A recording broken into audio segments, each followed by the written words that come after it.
Good morning everybody and welcome back to I Loaf You. So today is the beginning of Flourless February. So for this month, all of the things that we are going to be making on our channel are going to be gluten-free.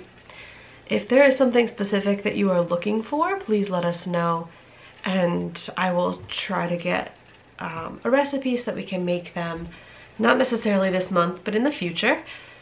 Just leave a comment either here on the video or on Facebook, Instagram, or Twitter. You can send us a message and let us know there's something specific you want to see.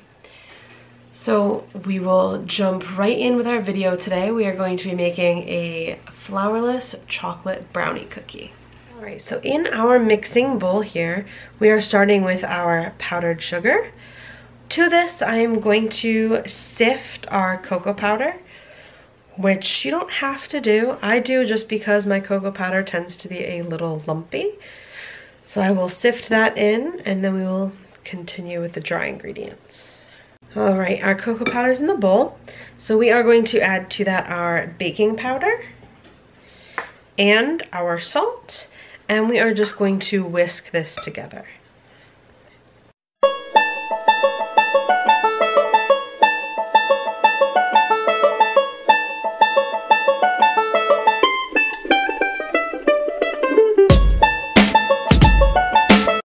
Alright, so here we are now going to add in our egg as well as our egg whites. Now we just want to get this fully incorporated together. You will probably use your whisk to start and need to switch to a rubber scraper.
So now that this is all mixed together, you can see it is a little bit like a brownie batter.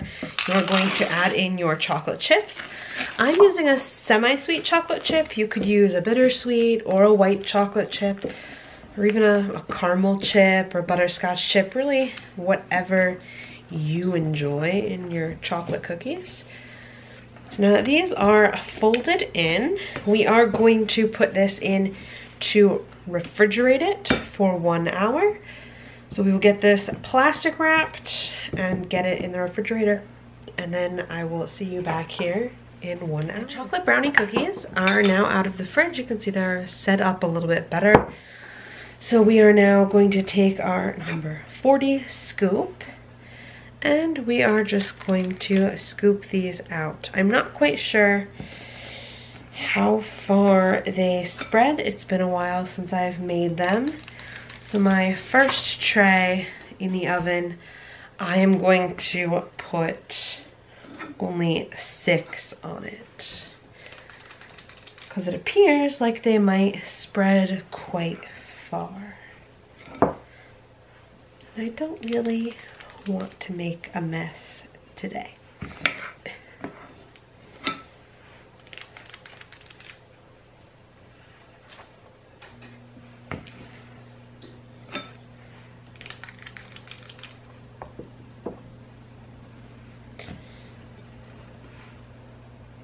Alright, so we have refrigerated our chocolate brownie cookies for an additional 15 minutes on the trays. So now we are going to put these in our oven and get them baking. I'm going to set the timer for 10 minutes to start and we will come back and check them. Alright, so now I did let our chocolate brownie cookies bake an extra few minutes.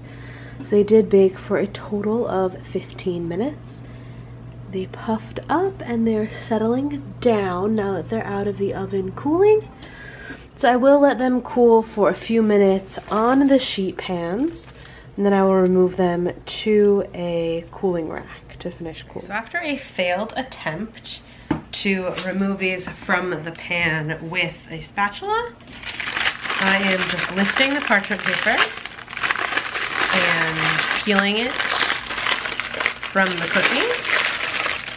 If you are not eating these cookies, I do recommend wearing gloves and making sure you have clean washed hands.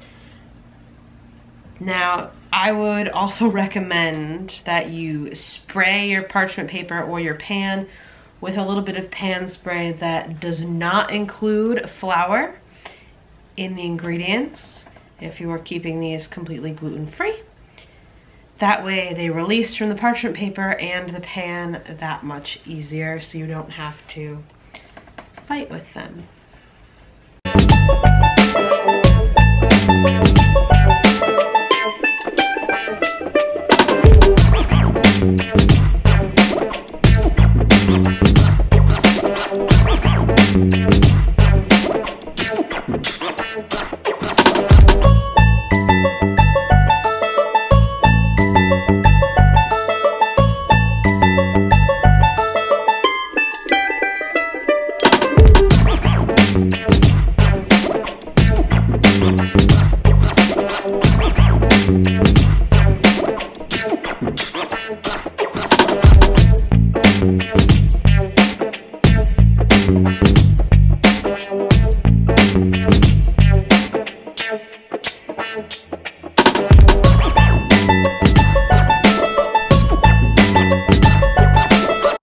Chocolate brownie cookies are out of the oven. I actually had one that broke, so we are going to try that one.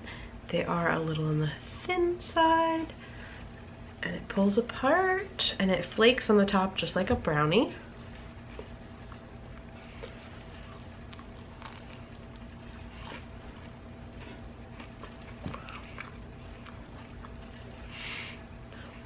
And they really do taste just like a thin, slightly chewier version of a brownie. They're really good.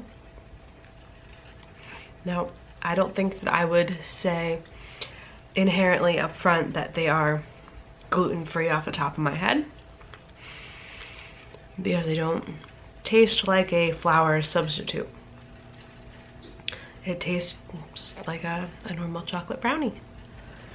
Alright, so if you have anything that you would like me to try making, just please let me know in the comments down below or on any of our social media, which I will leave linked down below. And if you'd like to try this, your recipe is in the description as always. And please let me know if you liked this recipe and what you'd like to see in the future. Alright, thanks so much for watching, and happy baking!